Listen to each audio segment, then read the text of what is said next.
Hello, Appramada readers. My name is Ratnaguna, and I'm delighted today to have Jñanavaca here with me. Welcome, Jñanavaca. Thank you, Ratnaguna. Pleasure. It's a pleasure being here. Thank you. I'm really excited today. I'm always excited before these interviews because they're so enjoyable. But I'm doubly excited today because this is the first in a series called Books Worth Reading. So what we're going to do over the next few months is I'll be interviewing various people on a book they think is really worth reading. And so that's what I'm going to do with Jñanavaca, and he's the first. So I'm really excited. Thanks so much for doing this, Jñanavaca. No, you're very welcome. Thank you for inviting me. Many people will know you well already, but you sent me a few notes about yourself. I'm just going to read some of those to people. You were ordained into Triratna Buddhist order by Subhuti and in India. Now, you look Indian, but I don't think you are Indian. Is that right? Well, my parents are Indian, but I've lived most of my life in England since I was 2, and I wasn't born in India anyway. I was born in Africa, in Kenya. So my grandparents had migrated over to Kenya. So it was a real sort of, I don't know, mythically, and in other ways, it was an adventure to be ordained in India. It wasn't part of the plan. It was because that's where Subhuti was, and he couldn't go to Jñanavaca. And so he said if I wanted him to ordain me, it would have to be in India. And that was really amazing, really. It was amazing, yeah. So that's really great. It's almost like a task he's given you. Yes, that's right. Walk through the desert if you want to. That's right, it was.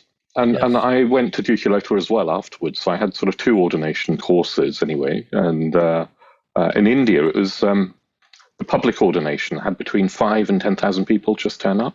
There were 6 of us getting ordained, and it was a very, very public, slightly surreal, wonderful, magical adventure. Wow. Amazing. I think there was probably about 12 people at my ordination. Right, yeah. So that was 1999. 99, so quite a long time ago. You lived in a community called Samagavasa for 20 years. That's at the LBC, above the LBC. It's about 25, 26 years, actually. Is it? Oh, yes, 26 years. Yeah. You've been working for Triratna for 24 years. I got the 2 muddled up there, yes. Yeah. And you were actually the chair or the chairman of the LBC for 9 years. And before that, you were the men's spiritual convener. So that makes 15 years. So you spent a lot of your adult life working for and being fully involved in Triratna. That's right. Yes. Yeah. And in 2020, you joined the College of Public Preceptors, is it called? That's right. Yeah. Okay, we'll go back further now, before your induction into Buddhism. You studied physics at university. But you say that you realised that too late that you weren't that interested in it. That's right, yes, I wasn't. I won't ask you why you did it. And you say that in some ways you were more interested in literature and would have liked to have studied English. That's actually going to be really useful for our conversation about this book, I think. Well, both, actually. The fact that you'd studied physics and you got this great interest in literature too. People will understand why that's important later. Okay, so I think that's enough about you. So what is the book that you think is worth reading? Okay, good. So I'm going to hold it up. Hopefully you can see it on camera. It's The Master and His Emissary by Iain McGilchrist. The subtitle is The Divided Brain and the Making of the Western World. So The Master and His Emissary, The Divided Brain and the Making of the Western World by Iain McGilchrist, Dr. Iain McGilchrist. This was first published in 2009, I believe, so about 11 years ago. And I read it. I'm not completely sure when I read it. I'm not very good with time, but I probably read it about 9 or 10 years ago. And was, as that cliche is, that I was blown away by it. I've sort of got highlights on practically every page because it's very dense and it's full of insights that I think are just very, very interesting, and it's beautifully written. Have you read it just the once? Yes, in its entirety. It's about 600. It's over 600 pages long, and that sort of doesn't include the notes, but I've read bits of it again. I've sort of referred to it more than once. Yeah. And recently, last year, I was fortunate, or maybe it was this year, fortunate enough to interview Iain McGilchrist on a Zoom interview on this book, on his work. So it was a real pleasure to do that, and for that, I sort of reread large chunks of it. Yeah.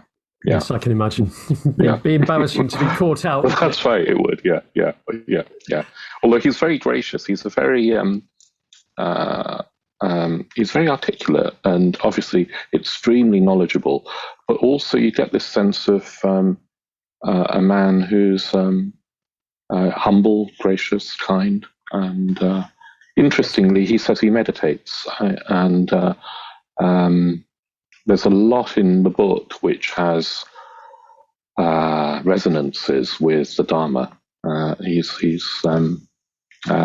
learned later that he said something about his interest in Buddhism, that he felt, I better not speak for him, but something about he felt an affinity with Buddhism. So, interesting. Yeah. Yes, I've watched Iain McGilchrist in an interview a couple of times, and I agree with you. It comes across as a very lovely man, as well as highly, highly intelligent. Yeah. It's fairly unusual to get those two things in one person. It is. Yeah. And I suspect he's Christian, is he? Well, do you know? I don't think he is. I heard after our interview, I think another Buddhist had also interviewed him, and Maitreya Bandhu and I interviewed him, that he'd said to somebody that if anything, he was a Buddhist. He was beginning to feel that he was probably a Buddhist. He said in the interview that I did that he, in a way, is a religious man, but he doesn't go to church. He does meditate, and he obviously believes in some transcendental reality, but he doesn't want to pin that down. So I suspect, if anything, he'd call himself a Buddhist. At least I believe that's what he might do now. Yeah, interesting. I would also guess that art is his religion. Yeah, well, in a way, he's an extraordinary polymath, isn't he? He started off, I believe, studying English. He wanted to study, I think, philosophy and theology at Oxford. They said that's not an honours degree. This was in the 70s. They suggested he studied English. He taught English at All Souls College so he was a fellow. He's a fellow of All Souls and taught English. He decided that he was critical of the academic study of literature and of literary criticism, or at least as it's sort of done in academia, as he found it, at least then, and decided that he would study medicine and look at our experience of the world from a neurological perspective. So he studied medicine, became a psychiatrist, a neuroscientist, a consultant psychiatrist, worked at the Maudsley in London, is now an author. He was fascinated by why the human brain, but in a way not just the human brain. He says that all animals that have a neural network, their brains are divided into two. And he's fascinated. He said that was a question for him. Why is there a division? What is the evolutionary reason for a division? And particularly, maybe I'll say a little bit more about the questions he says that fascinated him. Particularly, so it's divided, but it's also asymmetric. So the two hemispheres are not completely symmetric. So this was a question. And then the third question, he says, is that all the fibers that connect the two hemispheres, most of the function of those connections is inhibitory rather than complementary. It's like one half of the brain is trying to shut down the other half and sort of say, no, I don't need you. Sounds like a bad marriage. Well, it's certainly in competition. It's almost so. Why is that? Have we evolved in that way? So anyway, he studied neuroscience and psychiatry, and the book, of course, is divided into two halves to match his thesis about the operation of the two hemispheres. The book itself. I hadn't noticed that, but yes. Yeah. So it's actually a beautiful form and content sort of coming together in the book. Where I got bogged down was in the first half. Right. Yeah. Well, it's a harder read. At least for me, it was a harder read because in the first half he goes into the neuroscientific explanation of his thesis, and in the second half he talks about the evolution of Western culture, doesn't he? And the influence of the bihemispherical brain on the evolution of Western culture. Okay, so the question is for me then. Okay. Does one need to read the first half before one reads the second half? I mean, maybe, I don't know, I did, but maybe you could read the second half and it would stand alone. I think it probably would stand alone. Just for those people who, like me, get bogged down and then don't read the book at all. Right, yeah. Well, the second half is certainly easier to read for the for us non-neuroscientists, as it were. So I think that's probably a good thing to say. I know he's written, he's given lots of interviews that can be found on YouTube, and I think he's written a sort of summary of Master and I can't remember what it's called. Can you remember what it's called? No, but it's only about 30 pages, isn't it, I think? Right. I've not read it. I hesitate to recommend that because, A, I've not read it, but B, I do think it's worth persevering with this book. It isn't an easy read. It's dense, it's long, but it sort of builds and builds and builds in its argument. I think it's a sort of it took him 14 years to write. It is a labor of love, and it's so well researched. There's so many spheres of human sort of interest that he covers. It's not just neuroscience; it's art, philosophy, literature, the evolution of language, music, religion. Religion. That's right. It's a sort of complete. Well, I don't know how complete it is, but it feels a very complete sort of overview of human experience, the nature of perception, and what it is to be alive.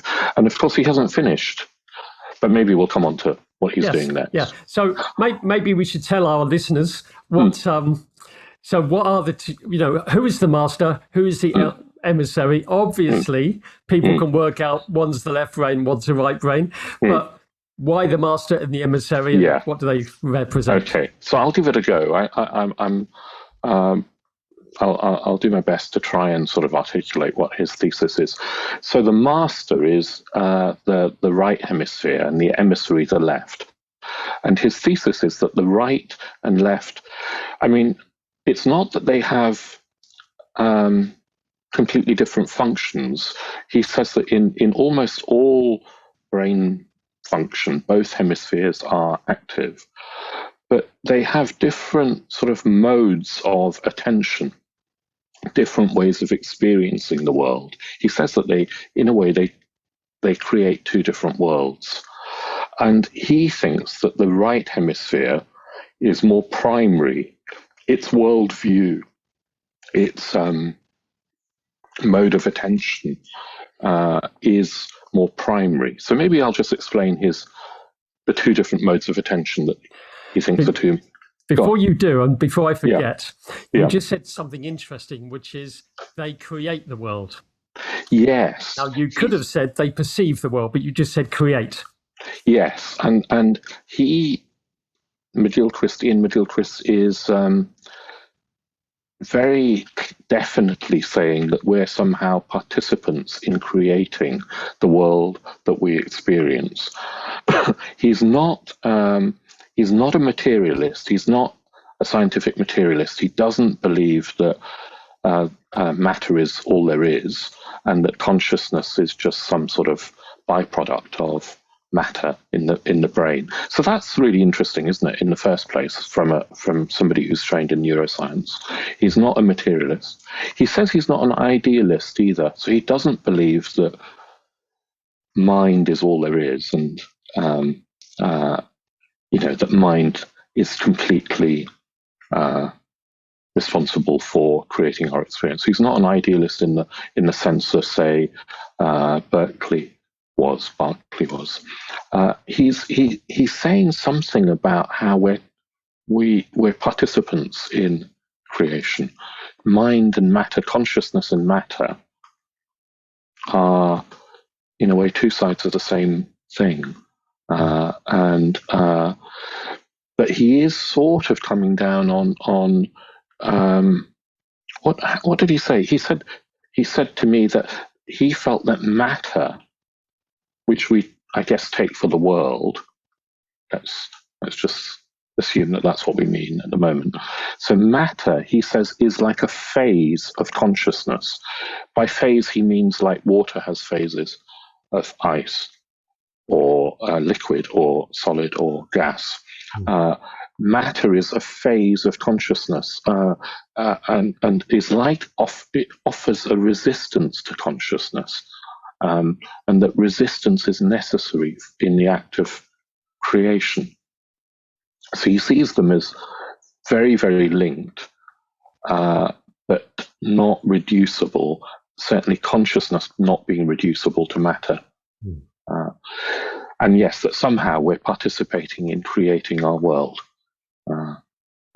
which feels true from a, I don't know, well, I was going to say from a Buddhist perspective, but I think it sort of feels true from a, well, it doesn't take much thought, for example, to recognize that everything we perceive is being perceived through the senses and through consciousness, through the mind. Even well, obviously, it's obvious with visual things, isn't it? Color doesn't exist in independence of our perceiving of color.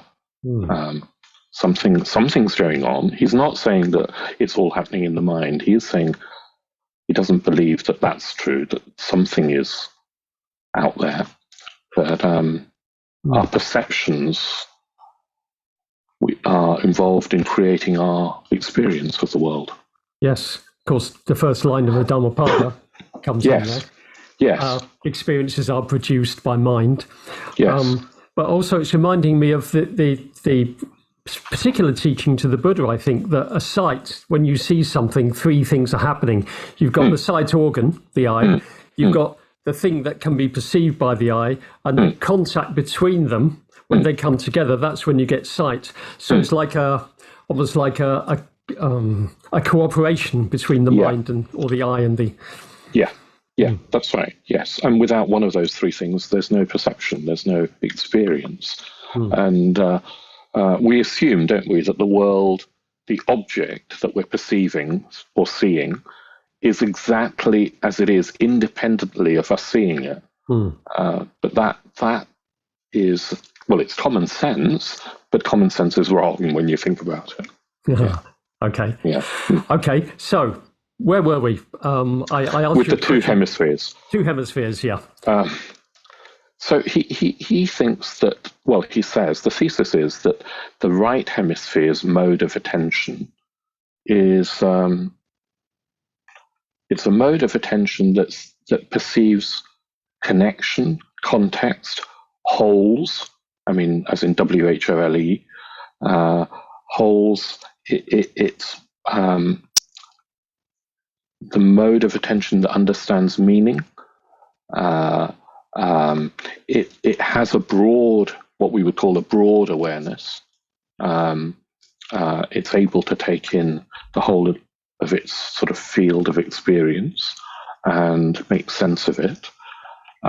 Whereas the left hemisphere's mode of attention is particular, specific, focused, necessarily narrow. The left hemisphere tends to make what is implicit explicit. It sort of deals in explicit categories. For example, yes, he says that the left hemisphere's mode of attention abstracts objects of perception and puts them into categories. His table, his tree, his chair. Whereas the right is perceiving with its senses more directly in an embodied way. That's interesting. A couple of months ago, I interviewed Maitreya Bandhu on his collection of poems on Cézanne. You may have seen that. But he was talking about the way Cézanne talked about painting. He didn't talk about objects. He talked about colours and shapes. Yes. And so rather than, I suppose you could say, the left brain seeing a table, Cézanne would see a shape and a colour and a shade and so on. Yes, and try and do justice to what his experience was in paint. And I think Cézanne was sort of he seems to have been very aware that all we had was our perception. The object wasn't independently of us. In different light, it would look different, etc. It was a different mountain at different times of the day, etc. And he created something. I think Cézanne, well, I won't go on to talk more about Cézanne because Maitreya Bandhu already has, but I think that's right. So he's saying that the left and the right are both needed. He talks about, for example, animals need, so if there was a bird feeding, looking for, a seed on the ground, amidst some grit, it's got to be able to really focus on what it wants, see the seed, as it were, and then grasp it. But at the same time, and at the very same time, it's got to have a broad awareness of any dangers that are lurking, of its environment, of any threats, any predators that are around, etc. So it's got to be both at once focused and broad. And he thinks that in a way they're incompatible modes of attention and therefore need two hemispheres to do it. If it was just one, conjoined mass of neurons, it wouldn't be able to hold two different modes of attention. And earlier you said that the two spheres of the brain, inhibitory, I think you said they were inhibitory. So when the bird needs to really focus, presumably it has to inhibit the wider, but actually it needs the wider as well. That's exactly right. It needs both, but it there's a sort of contradiction involved in the two modes. So what I think, and this is where he says that the right hemisphere's mode is the master, because what he's saying is that the right hemisphere, first of all, is primary. So when the bird sort of first, as it were, opens its eyes, it has to have a large sense of where it is, a whole context. That's the function of the right hemisphere. But when out of that whole context, the bird is looking for a twig, for a nest, it has to focus in. So what the right hemisphere does is pass some of the data to the left, and then the left does the focusing. The left in humans is also what does the analysis, the breaking down into parts, as well as the categories, putting things into categories. Yes, this is twig. This is useful. I can have this. It sees things in terms of utility and pleasure and grasping. But then, according to Iain, what should happen is that data that the left has analysed and focused on and got to have more information about. That data then should be passed back to the right hemisphere that can make sense of it. Because the left doesn't understand what it's seeing. It takes the right to make a meaning out of the data.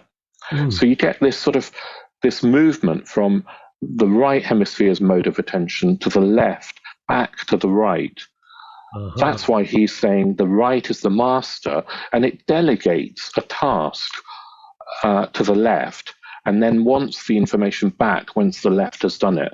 The left is really good at doing tasks that involve analysis, processing, etc. Yes. But it needs to be recontextualized. Okay, good. And then something goes wrong. Yeah, right. So something goes wrong when the left hemisphere thinks it's got everything, that it's right, that it understands the world completely. The left tends to be literal-minded, he says, and it tends to always think it's right. And it doesn't know what it doesn't know. It thinks it knows everything, whereas it doesn't realize that it doesn't have the bigger picture, the whole context. So what Iain McGilchrist is arguing is that in our culture, maybe we'll come on to sort of the development of Western culture, there have been times where the left's mode has become dominant dominant. It should always be at the service of this other more broad,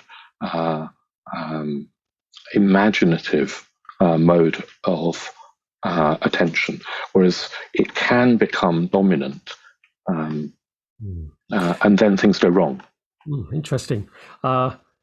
If we get time today, we'll talk about the two brains and Buddhism. But I just want to say, while I remember it, as you were talking, I was thinking of some seminars or question-answer sessions that we had with Sangharakshita, our teacher Sangharakshita.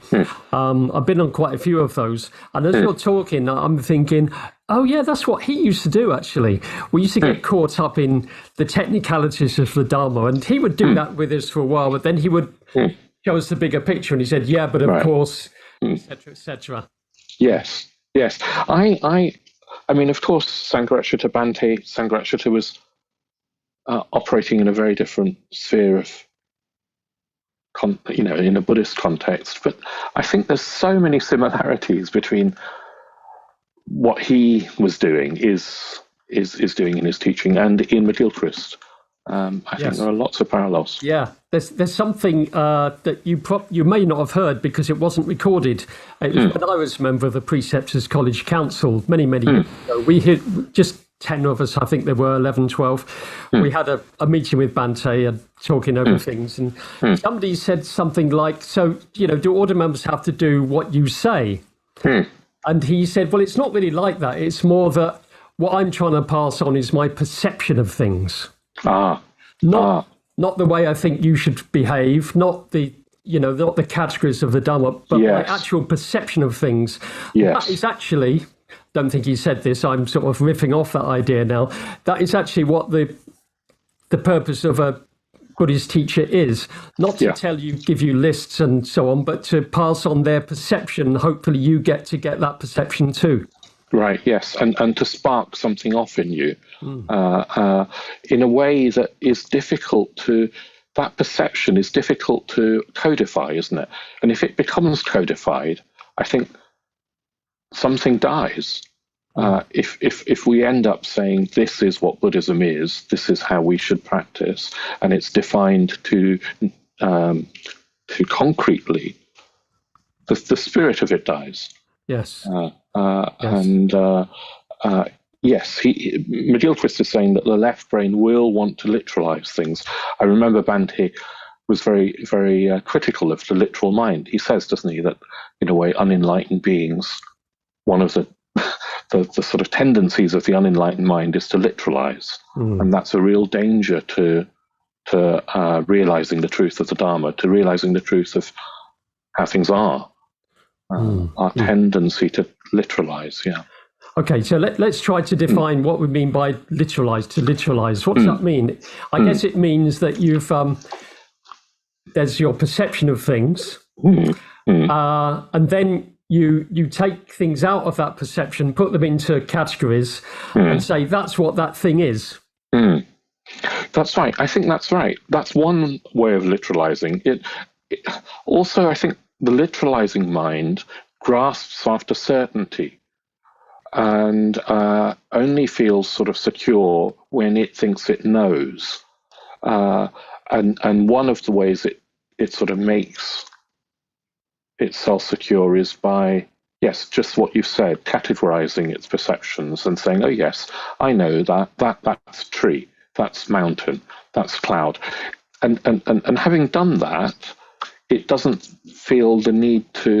necessarily feel the need to look further, to look deeper. You can just put it down in your library, can't you? There's a mountain, there's a table, there's a chair, that's it. Yes, that's right, that's right. So, of course, that's quite an efficient mode of operating when we need to, I don't know, do our shopping, get our breakfast, etc. We can't stand, we haven't got the time to just pause over the beauty of our cornflakes.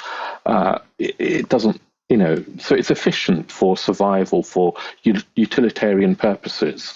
But I'm struck by Bhante, for example, talking about the greater mandala of uselessness and the greater mandala. Sometimes he calls it the greater mandala of aesthetic appreciation. The two things are synonymous.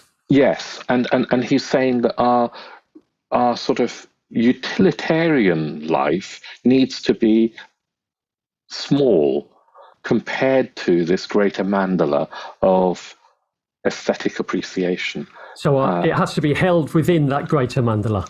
Yes, and I think there's something analogous to McGilchrist saying the left hemisphere's mode of attention is at the service of this much greater mode of attention, which is where meaning is to be found, beauty is to be found, connection is to be found, values are to be found. All of those things that make us human and human life worth living are not to do with utility. Not really, not in the end. Survival is to do with utility. Yes. Yeah. So I remember that very well when the transcript of that part of the seminar came out, maybe 1977 or 78. And it was at the time we were refurbishing what became the London Buddhist Centre. Where I live. Where you live, yeah. And we were running out of money. I say we, I mean really Subhuti was running the whole thing, but we were running out of money and people were getting very het up and very tense and stressed. And Bhante came out with this thing. It's just like a completely different way of seeing it. Almost as if, it doesn't matter that much if we go bankrupt. It doesn't really matter in the bigger scheme of things. Don't worry about it so much. And the Bodhisattva in the Mahayana, the Bodhisattva who is the ideal Buddhist, or the Buddhist who's vowed to attain enlightenment for all beings, for the sake of all beings, his activity is described as play, as lila, isn't it? And yes. I think there's something very profound about that the most important mission, gaining enlightenment for the sake of all beings, is experienced as play. That's wonderful. Well, you can sort of sense that with people who are really, really good at their jobs, can't you? Like that lovely young lady, is it Emma Raducanu? Yes, Raducanu. I mean, incredible. Yeah. Just wonderful. Yeah, it just lifts the spirit to see her. Exactly. She's playing. That's right. And when she was asked, I think before the final of the US Open, she was asked about, it might have been before the semi-final, I can't remember. She was asked whether she felt the pressure. And she said, no, there's no pressure on me. There's no pressure on me. I'm a qualifier and I'm just taking it one shot at a time. Yeah. And you just think, what a wonderful metaphor for how life could be yes. lived. Yes. Yeah. Wonderful. Yeah. Yeah. So anyway, so he's got this thesis about the two hemispheres. He's saying that the mode of attention, which is very different from the two hemispheres, changes the world. That it's almost like the two hemispheres occupy different worlds.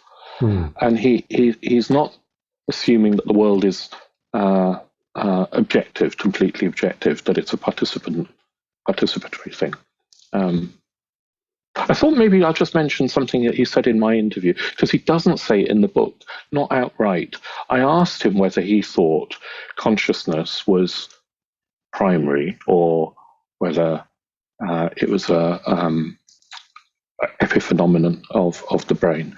Now, in the book, he just lays out the options, and he says, you could say matter is primary, consciousness arises from matter. You could say that consciousness is primary and matter arises from consciousness. Now, what he said to me is that he definitely thinks that consciousness is more fundamental. I can't remember how he put it, but he didn't want to say that in the book. He said it would sort of frighten the horses. He didn't want to frighten the horses. But in his next book, he wants to go into that.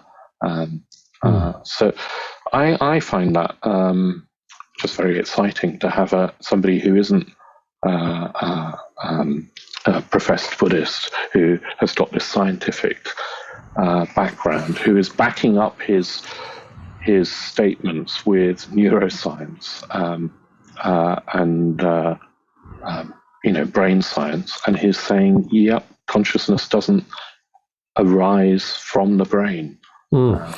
Yes, and I watched your interview with Rupert Sheldrake, the scientist. Yes, that's what. Yeah, and there he introduces the idea of panpsychism. Yes, which is fascinating, isn't it? Yes. So this idea that everything is conscious, everything has an interiority, I guess, and that we can't know the interiority of a table or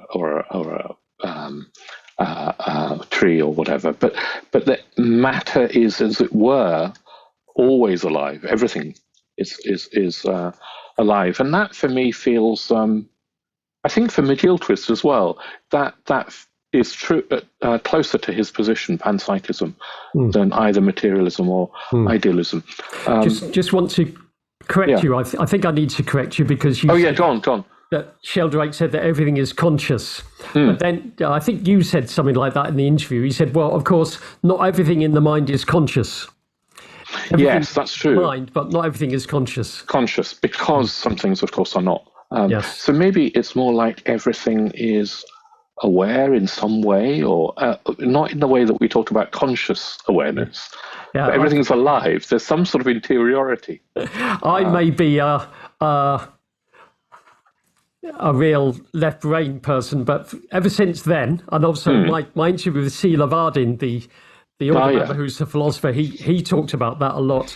And I've been trying to see the world as everything that, the table, the chair, the mountain, being in some sense mine. And for the life of me, I can't do it. It seems like complete matter to me. It's hard to really intuit that. Well, it's interesting having studied physics. I mean, you were right to say that I soon realized that I wasn't that interested in physics. But one of the things it did give me was this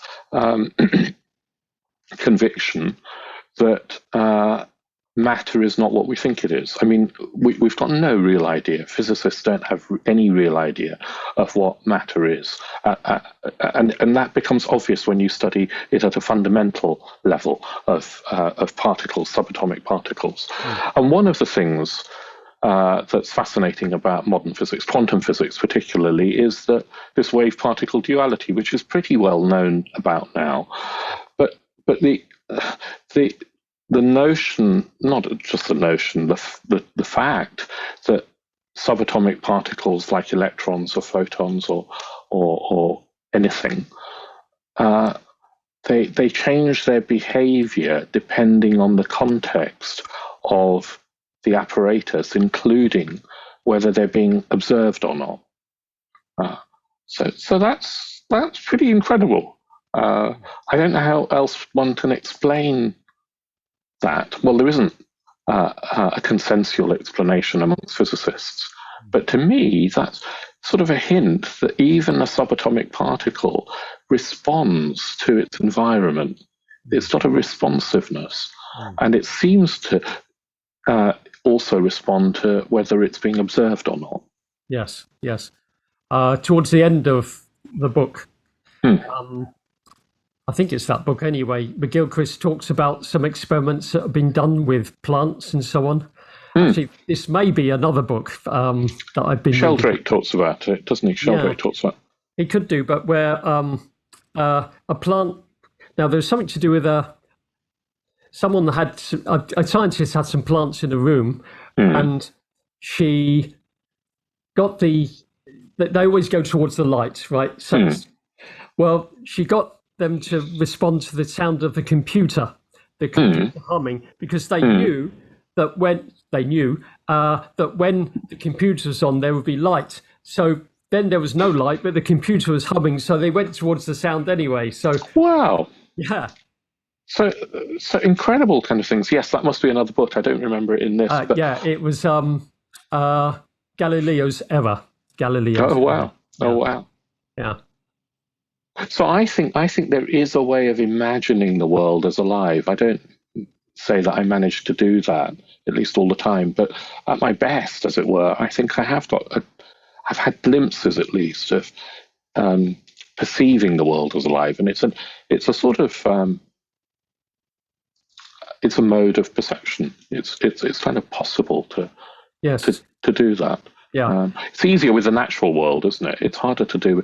Bante says somewhere, doesn't he, that he can't quite do it with plastic.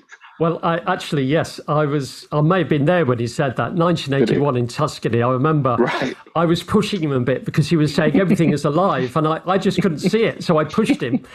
And I think he mentioned plastic at that moment, or I did. But then he said, well, I don't want to talk you into it.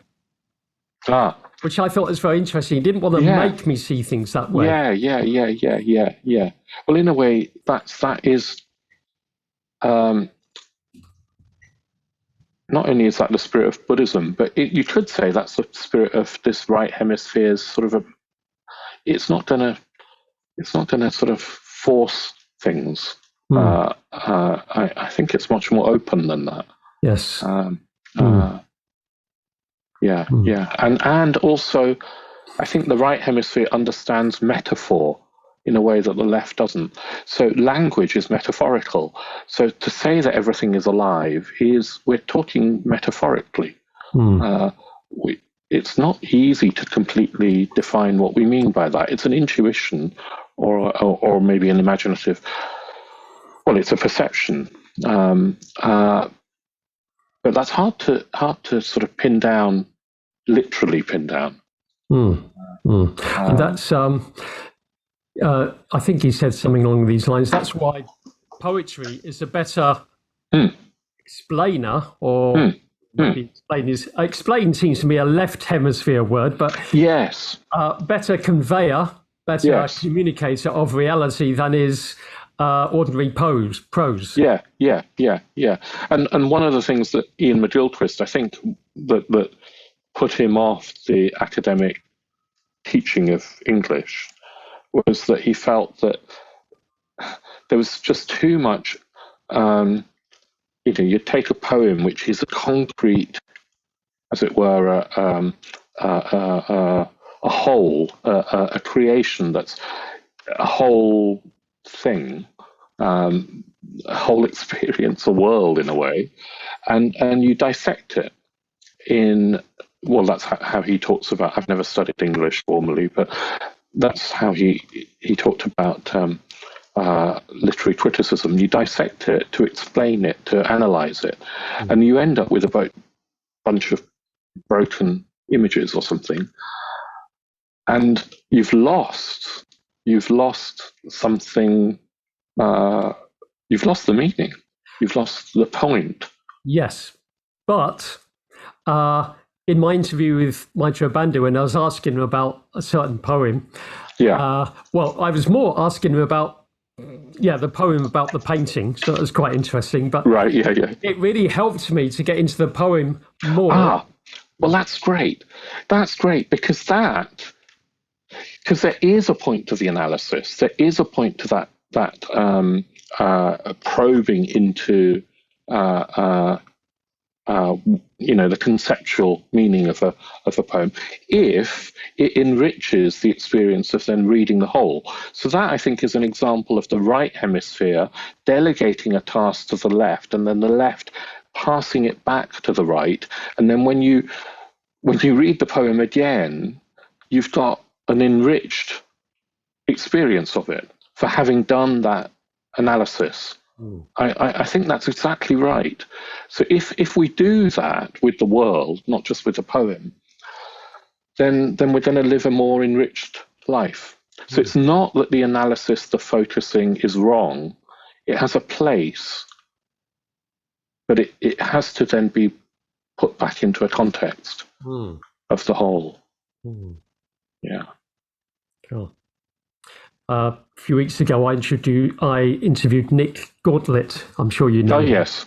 Yes, I do. Yes, he's in my lecture group. Yeah, young man. Lovely young man. But delightful. Absolutely brilliant guitarist. Have you heard him play? I don't think I have, no. Gosh, he's good. So you got him to play. That's great. Well, no, we had videos of him playing in bands and so on. Oh, okay, right. I could wax eloquent about that, but that's not the point I'm trying to make.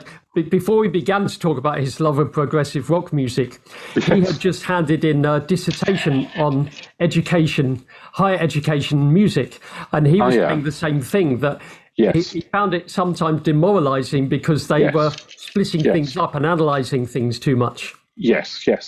And it's probably a bit of a cliche, but it's true that for many people, academic study of music or literature or art can sort of destroy your love for it. So I think there's something about the need to remember what we're really involved with is the whole. Is the whole, and I also think that it's interesting from a dharmic notion that reality is an unbroken whole, or what we call reality, this phenomenal world, this conditioned world, is an unbroken whole. There's no real separate existing things. There is just an unbroken web of conditions that are constantly giving rise to more conditions and unfolding. That way of perceiving is, that's what the enlightened mind would perceive, presumably. Yes, well, I think that's the real meaning of the so-called no-self doctrine.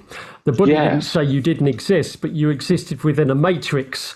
Perhaps that's the wrong word because of the film, but you existed in dependence, not independent, but in dependence upon everything around you. You couldn't exist with everything without anything around you. So in that sense, there's no separate self. Separate self, yes. And we're definitely part of, I exist as much as a tree does, don't I? We're definitely, there's something going on. It's just the separate and the fixed nature of it. And so presumably, as Buddhists, what we're trying to do is realize that, which seems to be what McGilchrist is saying the right hemisphere is able to do.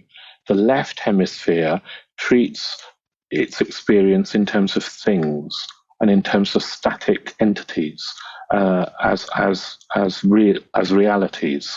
So this notion that I am a fixed and separate entity in a world that is independent of me and my perceptions, that to me, this is me reading into McGilchrist's book, but that to me seems like a left hemispherical perception. And of course it has its use when it comes to survival. It also has its use when it comes to pleasure. He says the values of the left hemisphere are utility and pleasure. So all the grasping that I do because I think it'll bring me pleasure is a sort of left hemispherical mode. The right is truer. The right's view is truer somehow. Oh, that's interesting. Okay, so I think that is the main difference between papancha and reflection. Go on. So papancha is what is it? Conceptual proliferation, and it's based on me. It's based on what I want. Right. Yes. So you begin to proliferate. Let's say somebody's been nasty to you, and you proliferate for ages afterwards about what you should have done and how can you get your own back, and that was unfair and so on. Or you have a very nice experience, and then you spend the next couple of weeks trying to figure out how you can get that again. That's all papancha, conceptual proliferation. So when I've done reflection workshops, people have said, what's the difference between conceptual proliferation and real reflection? And I think the difference is that conceptual proliferation is wanting something from me. Yes. It's the brain working hard to get that. Whereas reflection is what's there, not for me, but what is there. Never mind me for the moment, but let's see what's actually present. Yes. And that requires a certain standing back, doesn't it? A certain sort of, I want to say sort of detachment. I don't mean in a clinical sense, but it means a certain standing back from my immediate desires. Or it's one of Gilchrist's main points, isn't it? That the right steps back from experience. Yeah, and is therefore capable of receptivity, or what Keats called negative capability, is capable of creating a space in which meaning and truth and can arise. And it feels to me like when we try and practice mindfulness. I'm not very good at practicing mindfulness, although I try and teach others to be. Well, if you can't do it, teach it. It's a maxim, isn't it, for life? When we try and practice mindfulness, we are trying to, in a way, create a space, it feels. For a start, we're trying to not sort of just see things in terms of what's in it for me. We're trying to see things, with the eye of beauty, for example. We're trying to see it with an appreciative eye, with the eye of love, even. That feels intrinsic to mindfulness. Mindfulness can't just be a cold kind of detachment, and yet there is a sort of standing back from what's in it for me. And anybody who meditates has probably had the experience, I would have thought, of coming out of a sort of relatively good or concentrated meditation and feeling that, yes, you're not grasping at things. You can just open your eyes and the world is presenting itself. And it feels in that moment, or however long it lasts, to be more beautiful, and even to be more alive, to have some sort of radiance to it. I think. Go on. Sorry, no, go on. You're reminding me of the duality, which we often call the subject-object duality. But apparently that's a not very good translation of grahya and grahaka, or grahaka and grahya. Grahya, I can't remember which way round it is now, actually. Maybe you know. Yeah. One of them is grasper. Grasper and grasped. Yes. And what we're trying to overcome, what we're trying to transcend in the spiritual life is the duality of grasper and grasp. Stop grasping things. Stop grasping things. Yes. It's not so much we're trying to overcome subject-object, but more the grasping subject for the grasped subject, or the graspable subject. Yeah, but maybe then what arises, if we could do that, is a sense that we're part of something, not so separate, and maybe a sense of me in here and world out there would start to thin. Even sort of dissolve, that boundary would dissolve, in which case there might be, or maybe one way of talking about it is that it doesn't feel so much like there's a separate subject and an object. I think there's, I like that grasper and grasped translation, that teaching, McGilchrist makes a distinction between wanting and longing. That's a tremendous part of the book, isn't it? Isn't it? Fantastic thinking. Goes on for pages, doesn't it? Yeah. And I think that's really, because sometimes people say, oh, well, me wanting to get enlightened, isn't that a sort of wanting? Shouldn't Buddhism, be about eradicating desire? And isn't a desire for enlightenment a sort of desire? And isn't that part of the problem? And but I think it's to mix up wanting with longing, wanting with yearning. That longing is healthy, positive, because it takes us beyond the immediate instincts of me and mine. The wanting contracts us into me and mine. It's not complex, but it's a very subtle. That's it. It's a very subtle. He draws out the difference very subtly, and it's quite hard to do that in a conversation, isn't it? It is. Well worth reading that part. It is. It's wonderful. It's wonderful. Yes. There's so many wonderful parts to it. Yes. And of course, we haven't really talked about the second part of the book so much, which is his thesis that the rise of Western culture, Western civilization, has often been a sort of competition between the two hemispheres' modes of perceiving, modes of attention. And that if you lose the balance, and particularly if the left starts to dominate in an unhealthy way, which it is prone to do, then you create a culture which will go very wrong, overreach itself. He says that happened in ancient Greece, it happened in ancient Rome at the end of Roman Empire, and that it's happening now. I found that very interesting, just to stay with ancient Greece for a little while, where he thought the earlier philosophers of the time, Heraclitus, is that how you pronounce it? Heraclitus, was very, what's the word? I can't think of the word, but he wasn't grasping after, he wasn't very conceptual. He realized that you could not really conceptualize about the world. I think that was it. Whereas when it came later to Plato, Aristotle, and Socrates, they were really pinning things down intellectually. And that was the beginning of the end, in a way. The beginning of the end. Yes. He says that, that I think he sort of says that the left's mode of attention can allow you to become very successful, I guess, in the world of utility and acquisition and so forth. But if you forget the primacy of the rights mode, then you overreach yourself. And when a culture overreaches itself, it starts to decline.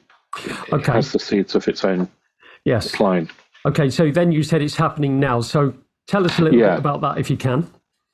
Well, I think he's saying things like exploitation of the natural world, which seems to be at least leading to, you may not agree with this, but seems to be leading to a crisis in our environment, or certainly a dramatic change. He seems to that is a result of this sort of seeing the natural world as utility, just something that is for us as human beings to exploit. The decline in, I don't know, particularly in some Western countries, the decline of a sense of community, a sense of solidarity.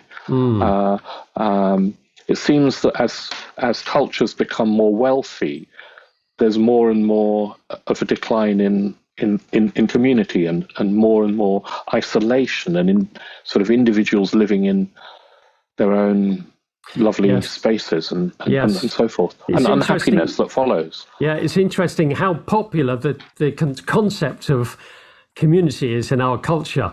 And I think it's very popular because we don't really have it. People talk about the football community. What football community? That they hate each other, you know. Exactly. Indeed. Well, I belong to my mobile phone provider is GiftGaff. Yeah, I'm with that too. We're part of that community. We're a GiftGaff community. Yeah, it's lovely, isn't it? They send me these emails. Oh, hello. Yes, that's right. So no, we don't have it. That's right. So I think that's and it's causing.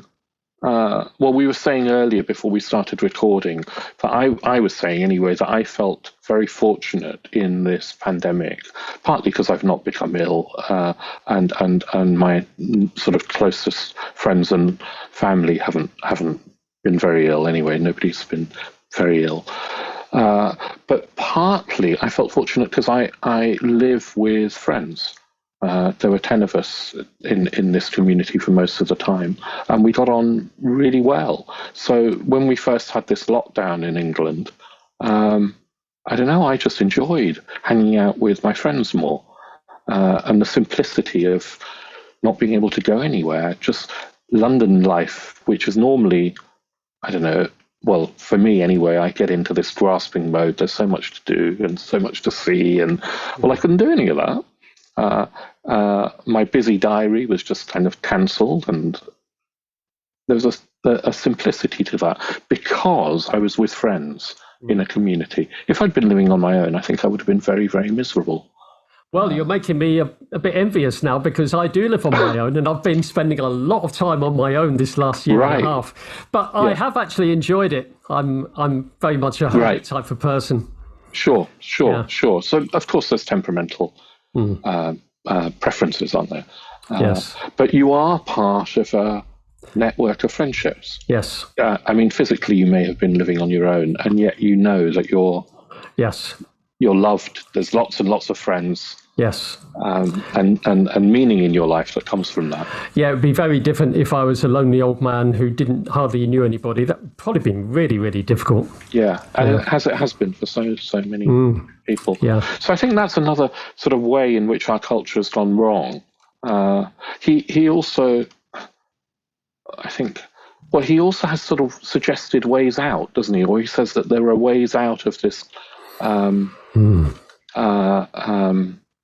dire straits that our culture is heading towards, where the left brain has run away with itself. Its left brain mode has run away with itself. Yes. And he talks about 3 ways out.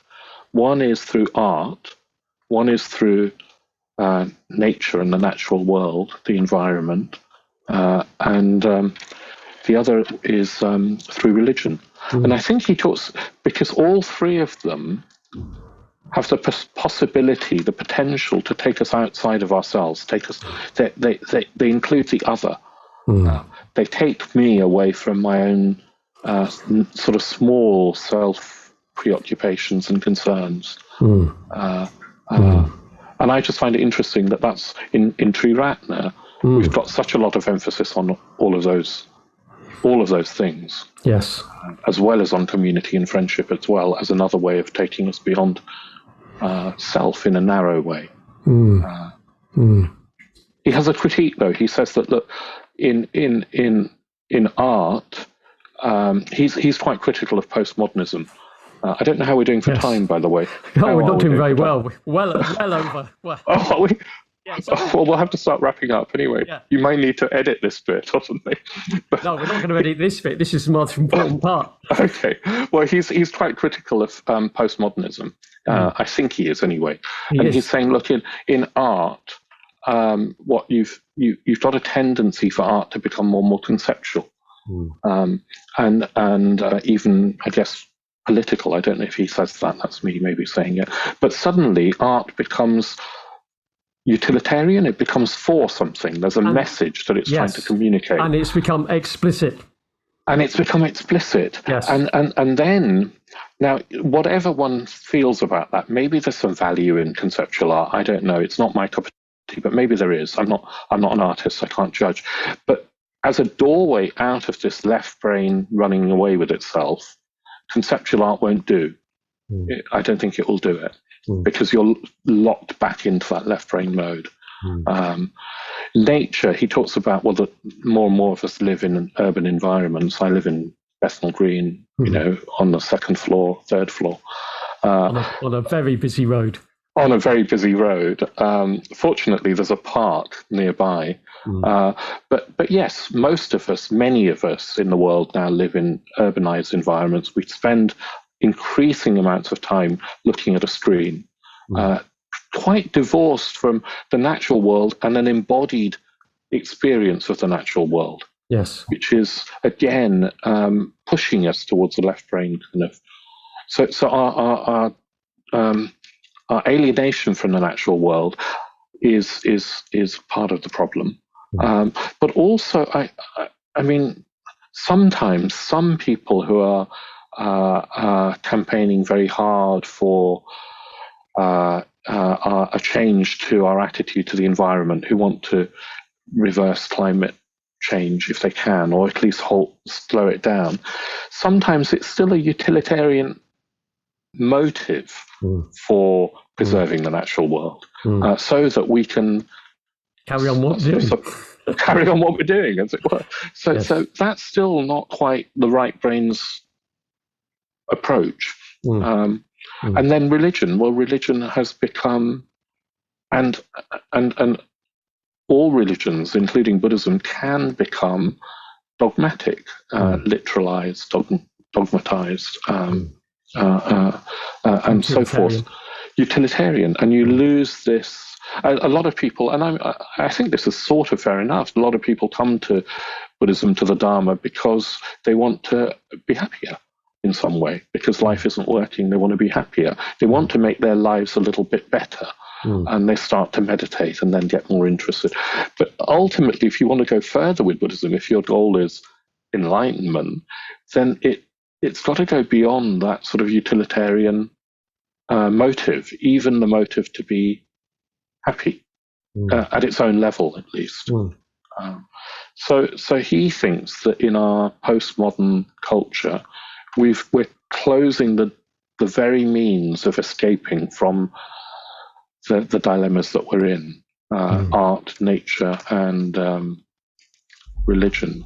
We're closing those doors, or maybe for many, those doors have closed. So he thinks that's a real crisis, because in the past, there's been some sort of remedy possible, and the right hemisphere's mode of perceiving has reasserted itself as dominant. For example, in the Renaissance, he talks about that. Yes. And then in the Romantic era as well. After the Enlightenment, right. Yeah, that's right. The Romantic poets have a very different relationship to nature, for example. He really made me want to take Wordsworth seriously and read his poems very carefully. Yes, that's right. Yeah. In fact, one of the big problems of that book is there's so much I want to read, so much music I want to listen to, so much art I want to see. My left brain is getting involved with we want to do that now. And grasping after it in a way, And we, just in this, I don't know how long we've been talking, we've only sort of skimmed the surface of some of his ideas. But what I like is that, in a way, his thesis is fairly simple. And then he just uses different examples from different spheres of experience to expand upon it, to keep coming back to it. He spirals around this thesis it's a single idea. And he's saying, well, he's about to release another book in November, I believe it comes out, and I think it's called The Matter with Things.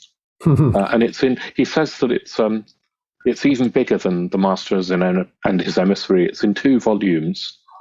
They come out in November. So I'm looking forward to reading them, and I'm hoping that I can meet him again and interview him on his new book. That'll be tremendous. Well, I think we better stop there, because we have been going for quite a long time. Yeah, sure. That was tremendous. Thank you so much, Jñanavaca. A real pleasure. Real pleasure to have a conversation with you. Very, very stimulating. Fantastic. Thank you for asking me. And this was a great beginning to this series. Books Worth Reading. So we have, as you say, only skimmed the surface. How could we do anything else with such a big book? But the main point of the interview is to get people interested so they'll go on to read the book. So I hope we've done that. Great. Well, thank you again, Ratnaguna. Thank you.